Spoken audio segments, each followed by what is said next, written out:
안녕하세요. 저는 올해 40대 초반이 된 한 남자의 아내입니다. 제 입으로 이런 말을 하기는 좀 뜨거운 말일 수도 있지만 솔직히 제가 봐도 저는 타고난 좋은 몸매와 호감형 얼굴을 가지고 있습니다. 결혼 전에 저를 따라다니는 남자가 정말 많았고 저와 교제하기를 원하는 남자들의 대시를 많이 받았지만 번번이 거절해야만 했던 이유가 있었는데 바로 엄한 집안 분위기 때문이었습니다. 항상 집에 일찍 들어가야만 했기 때문에 남자와 교제할 만한 시간이 별로 없었고 그러다가 제가 21살이 되면서 지금의 남편을 만나게 됐습니다. 처음에 이 남자를 만났을 때는 제가 연애를 하고 있다는 사실을 집안에 비밀로 했고 어느 순간 결혼할 때가 되어서는 집안의 엄청난 반대에도 불구하고 제가 너무나도 사랑하는 사람이기에 결혼을 하게 되었습니다. 남편은 저보다 7살이 많았고 저의 첫 남자이며 부부 생활에도 아무런 문제가 없어요. 그러나 문제는 결혼을 너무 일찍 했기 때문에 저는 아직 어리고 하고 싶은 것도 많고 욕구도 많았습니다. 특히나 밖에 나가서 친구들과 만나다 보면 제가 결혼했다는 걸 상상도 하지 못하고 저에게 다가오는 남자들이 정말 많았습니다. 연락처를 좀 알려달라거나 같이 술을 마시러 가는 게 어떠냐는 말이었죠. 처음에는 그런 게 신기해서 즐기기만 했는데 어느 순간부터 그런 게 너무 많아지니까 거부감이 들었습니다. 제가 일찍 결혼해서 당시에만 하더라도 결혼한 친구가 주변에 한 명도 없었습니다. 그러다 보니 친구들이 나이트에 가서 놀았던 이야기를 한다거나 남자친구와 만나고 헤어지는 이야기를 들으면 부럽기도 하고 저도 처음에 남편을 만났을 때의 그런 설렘을 다시 한번 가지고 싶다는 생각을 하기도 했습니다. 그러다가 정말 제 인생에서 큰 사건이 하나 터지게 됐습니다. 3년간 남편만 보고 살았던 저에게 한 번의 외도로 인해 저의 인생이 180도 달라지게 됐습니다. 정말 의도적으로 바람을 피운 것은 아닙니다. 저는 실수라고 말하고 싶지만 어느 순간에는 저도 제 자신을 주체하지 못하고 있더라고요. 제가 20대 초반이었을 때 그때까지만 해도 저는 다른 남자를 만난다는 것은 범죄라고 생각했고 인간으로서 쓰레기 같은 행동이라고 생각했습니다. 그날도 여느 때와 다름없이 퇴근하는 남편을 위해 요리를 하고 있었어요. 현관문 열리는 소리에 남편을 맞이하러 달려나가니 울상을 짚고 들어와 한숨을 쉬는 남편에게 놀라서 물어봤습니다. 자기야, 무슨 일 있어? 아, 속상해. 오늘 휴대폰을 잃어버렸지 뭐야. 그 휴대폰은 산지 얼마 안 되었고 할부도 아직 많이 남아있는 상태였습니다. 저는 아쉽지만 그냥 잊어버리라고 얼마나 정신없게 일했으면 휴대폰을 다 잃어버리냐고 남편의 엉덩이를 토닥여주고 다시 하나 더 사면 된다고 위로했습니다. 그런데 문제는 그 다음 날에 남편 번호로 저에게 전화가 왔어요. 여보세요? 저희 가게에 휴대폰 맡기고 가신 가족분 되시나요? 네, 누구시죠? 어제 가게에 방문한 손님이 휴대폰을 맡기고 술을 20만 원어치 먹었는데 계산도 안 하고 휴대폰을 찾아가지 않으셔서요. 여기 저장된 번호로 연락해봤어요. 저는 처음에 그 말을 듣고 남편을 의심했지만 그럴 리가 없다고 생각했기 때문에 알아보니까 누군가 휴대폰을 주워서 가게에 맡기고 외상으로 술을 먹은 것이었습니다. 가게 주인은 휴대폰을 찾아가려면 술값을 가지고 술집으로 오라는 말을 했습니다. 돈은 아깝지만 그래도 남편이 알면 좋아할 거라는 생각으로 약속한 시간에 맞춰 택시를 타고 술집을 찾아갔습니다. 그때 시간이 오후 5시 정도였는데 제가 갔을 때 그곳은 이제 막 가게를 오픈하고 있었어요. 문 앞에 주인으로 보이는 젊은 남자가 있었습니다.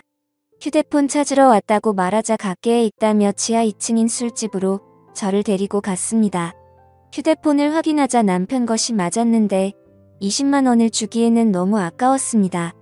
솔직히 저희 남편이 잘못한 게 아니고 이걸로 술 먹은 다른 남자가 잘못한 건데 왜 그 돈을 제가 물어줘야 하나 싶더라고요. 그러다 문득 그 남자의 외모를 살펴봤습니다. 머리카락은 굉장히 길었고 통이 큰 바지를 입었으며 자기 사이즈보다 적어도 몇 개는 더 커 보이는 와이셔츠를 입어서 그런지 꼭 무슨 힙합하는 청년처럼 생겼더라고요. 걷는 걸음걸이도 껄렁껄렁하고 팔에는 문신이 보였는데 깔끔한 정장만 입는 제 남편과는 정반대의 자유로운 느낌이 많이 풍기는 사람이었습니다. 생긴 것만 보면 제가 좋아하는 얼굴상으로 제법 잘생겼지만 옷 입는 게 영 마음에 들지 않았습니다. 저도 제가 왜 그랬는지 모르지만 갑자기 그 남자에게 한 가지 제안을 하게 되었습니다. 저기 혹시 관심 있으면 술값 20만 원치만큼 오늘 그쪽이랑 같이 시간 보내줄 수 있는데 어때요? 솔직히 이건 정말 어처구니 없는 제안이었습니다. 말하는 동시에 저는 얼굴이 빨갛게 달아올랐거든요. 그 남자는 놀라는 듯 하다가 갑자기 술집 문을 걸어 잠그면서 저에게 다가왔습니다. 그 남자는 저에게 묻더군요. 그 말 진심이에요? 정말 하고 싶어요? 저는 20만 원이라는 금액이 아까운 것도 아까운 것이지만 그 남자에 대한 호기심이 더 컸던 것 같습니다. 그래서 그냥 한 번쯤 시간을 보내는 건 어떨까 하는 생각이 들었던 것이죠. 저는 다시 한번 말했습니다. 진심이죠. 대신에 오늘 일은 확실하게 비밀로 해줘야 해요. 그리고 오늘 딱 한 번만이에요. 그렇게 그 남자와 갑작스럽게 가게 안에서 시간을 보낸 후에 휴대폰을 돌려받고 집으로 돌아왔습니다. 이것이 제 첫 외도의 시작이었습니다. 이왕 외도를 할 거면 좀 로맨틱하게 했어야 됐는데 너무 난장판이었다는 생각이 들더군요. 그날 밤 이후로 술집 주인은 저에게 가끔 연락을 해왔지만 저는 연락을 받지 않았습니다. 막상 외도를 해보니까 그다지 좋지도 않았고 오히려 다른 걸 더 느껴보고 싶다는 생각이 들었기 때문입니다. 그 뒤로 저는 남편 외에 다른 남자를 만나는 것에 대해 호기심이 생겼어요. 아는 사람을 만났다가는 남편이 알게 될까봐 걱정이 되었고 집에만 있는 저로서는 다른 남자를 접할 기회가 쉽지 않았습니다. 그러다 생각지도 않았던 사람과의 일이 벌어지고 말았습니다. 여름방학이라고 대학생이었던 남편의 동생이 서울 구경을 하고 싶다며 저희 집에 놀러 오게 된 적이 있는데 워낙에 나이 차이도 얼마 안 나고 저도 대입시험을 본 지가 엊그제 같아서 이런저런 얘기하면서 친해졌습니다. 그리고 넉살이 좋은 도련님은 형수라고 하며 저를 잘 따랐습니다. 도련님 입장에서는 나이 차이가 얼마 안 나니까 제가 불편할 수도 있었는데 별로 개의치 않고 행동하는 걸 보고 좋다고 생각했습니다. 그러다 하루는 도련님이 놀러 나갔다가 비가 무척 내려서 집에 일찍 온 날이었습니다. 남편은 출근한 상태였고 우산을 미처 준비하지 못한 터라 비를 흠뻑 맞고 집에 들어온 도련님에게 갈아입을 옷을 가져다 주며 씻으라고 하고 과일을 깎았습니다. 거실에서 단둘이 과일을 먹으면서 이런저런 이야기를 나누었고 그날따라 제가 눈을 마주치면 도련님은 어색한 듯 피했는데 그 묘한 느낌이 아직도 생각이 나네요. 그 어색한 기운을 깨고 싶어서 머리에서 생각한 대로 질문을 던졌어요. 도련님 애인 있어요? 지금은 없는데 형수님 같은 예쁜 여자 있으면 당장 애인하고 싶죠. 소개해 주실래요? 오, 그럼 나 같은 여자 있으면 결혼도 할 거예요? 당연히 당장 하죠. 한치의 고민도 없이 당연하다고 말하는 도련님을 보며 이상한 충동이 일어났습니다. 저는 그런 도련님의 손을 덥석 잡아버렸고 눈을 쳐다보며 물었습니다. 이렇게 하니까 설레기도 해요. 한참 정적이 흐르고 얼어있던 도련님은 마주 잡은 손에 슬쩍 깍지를 끼더라고요. 그렇게 저와 도련님 사이에 묘한 감정이 흐르기 시작했습니다. 그 일이 있고 나서 남편에게는 도련님 서울 구경시켜준다고 말하고 일주일 동안 대놓고 데이트를 했습니다. 그 나이 또래들처럼 설레는 연애를 다시 하는 것 같아서 며칠 동안은 정말 두근거리고 신났었습니다. 하지만 그것도 역시나 오래가지는 못하더라고요. 일주일 후에 터미널에서 도련님을 보내고 나니 그 뜨거웠던 마음이 순식간에 식어버렸습니다. 몸이 멀어지니까 자연스럽게 마음도 멀어지게 된 것이고 계속해서 저를 달래주지 않으니 저도 흥미를 잃게 됐습니다. 그렇게 여름이 지나고 날씨는 조금씩 선선해지기 시작했습니다. 심심한 마음에 남편 몰래 휴대폰 어플로 채팅이라는 것도 해봤지만 이렇다 할 만남을 가지지는 못했습니다. 제 주변 또래 친구들은 채팅하는 어플로 친구도 많이 사귀고 연애까지 하는 애가 있던데 이상하게 저는 별 볼 일 없는 남자들만 꼬이는 것 같았습니다. 그렇게 애매하게 시간을 보내다 보니 명절이 다가왔는데요. 저희 시댁은 춘천 쪽에 있었는데 연휴 전날부터 가서 신나게 명절 음식하고 설거지하고 집안에 하나밖에 없는 며느리라 몸이 부서지도록 일을 했어요. 언제까지 며느리가 이렇게 일해야 되는 거냐고 투덜거리기는 했지만 워낙에 나이 차이가 많이 나니까 대들지도 못하겠더라고요. 명절 다음날 아침에 친정집에 가려고 준비를 하는데 시어머님이 점심을 먹고 가라고 하셨습니다. 또 내가 밥을 차려야 하나 싶어서 순간 짜증이 확 났지만 얼굴에 최대한 티를 안 내고 있었는데 남편이 너무 미적미적대는 거예요. 빨리 준비하고 출발해야 하는데 준비를 하는 동안은 조금만 더 누워있다가 가면 안 되냐고 TV나 보고 앉아있고 정말 답답해 미치겠더라고요. 그래서 남편을 방으로 데리고 와서 밖에 들리지 않게 작은 소리로 말다툼을 했습니다. 우리 부모님도 나를 보고 싶어 한다고, 빨리 준비 안 하면 혼자서 가겠다고 말하면서 감정이 안 좋은 채로 친정집으로 향했습니다. 남편은 친정에서도 기분이 안 좋은 티를 숨기지 못했고 저는 그럴 거면 그냥 먼저 가라고 말했습니다. 화가 난 남편은 저녁에 볼 일이 있다고 하며 먼저 집에 올라간다고 하고 올라가 버렸습니다. 무슨 일이냐는 친정엄마의 물음에 별거 아니라고 대답하고 방에 들어와 혼자서 분을 삭히고 있었습니다. 저렇게 마누라를 배려하지 못하는 남자인 줄 몰랐는데 정말 충격적이었죠. 싸우느라 못 봤던 휴대폰을 열어 메시지를 확인해봤더니 초등학교 동창 중 한 명에게서 연락이 와 있었습니다. 동창회를 하니 꼭 나와달라는 문자였고 오늘은 술을 꼭 마셔야겠다는 생각에 서둘러 준비를 하고 초등학교 동창회에 나갔습니다. 그 자리에 나가니 이미 20명 정도가 모여 있었고 명절인데 다들 할 일도 없이 이렇게 나와서 놀고 있냐며 조상님도 없냐는 농담을 건넸습니다. 그러자 친구들은 요즘에 누가 조상님 챙기냐고 우리끼리 재미있게 잘 먹고 잘 살자면서 술이나 마시자고 하더라고요. 졸업하고도 연락을 하는 친구도 있었지만 졸업하고 나서 처음 보는 친구도 있었습니다. 그래도 초등학교 동창이라는 유대감이 있었기 때문에 편하게 대할 수 있었죠.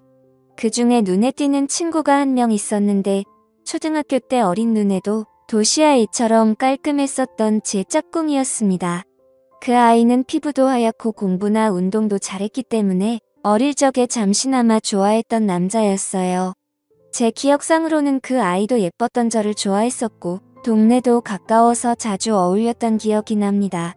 문방구에서 같이 과자를 사 먹으면서 집에 같이 가기도 했었고 지금 생각하면 유치한 편지도 주고받았었는데 오랜만에 보니까 훨씬 더 반갑고 기분이 좋았습니다.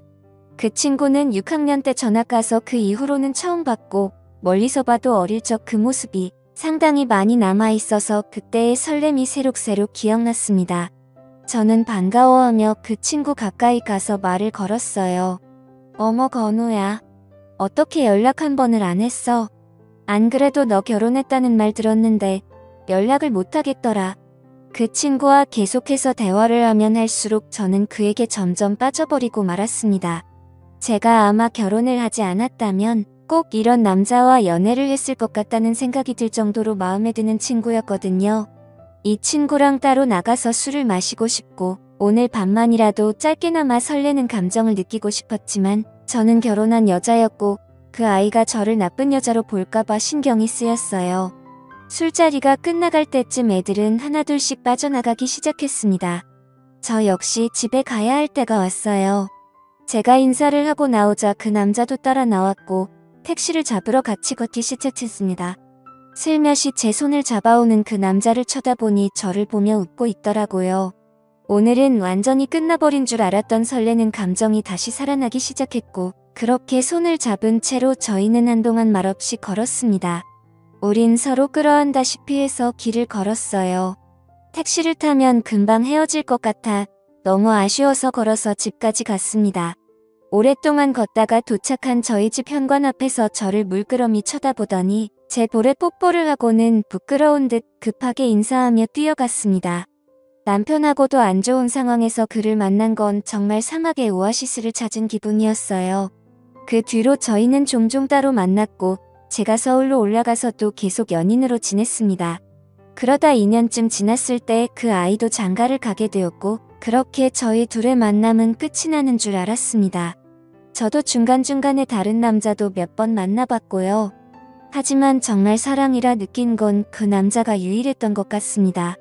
우리는 결국 재회를 했고 40이 넘는 지금까지도 몰래 만나고 있습니다. 저의 두 번째 서방님이고 이제 더 이상의 다른 사랑은 원치 않고 두 남자만 바라보며 살아보려 합니다. 너무 어린 나이에 결혼을 한 게 문제인 걸까요? 저도 가끔씩 제가 왜 이러는지 모르겠지만 도저히 빠져나올 수가 없습니다. 솔직히 말하면 왜 빠져나와야 하는지 잘 모르겠습니다. 이렇게 어리고 아름다운 나이에 기억에 남는 연애도 못 해보고 결혼해서 답답하게 살다가 갈 바에는 이렇게 뜨겁게 사랑하는 게 더 남는 장사가 아니냐는 생각이 듭니다. 둘 중에 어떤 남자를 선택하고 싶지는 않아요. 상처 주는 여자가 되기는 싫거든요. 그냥 이렇게 두 남자를 바라보면서 사는 것도 충분히 가능해서 이렇게 살아가려고 하는데 무슨 큰 문제라도 되는 건 아니겠죠? 제 마음속에는 방이 2개이기 때문입니다. 오늘의 사연은 여기까지입니다.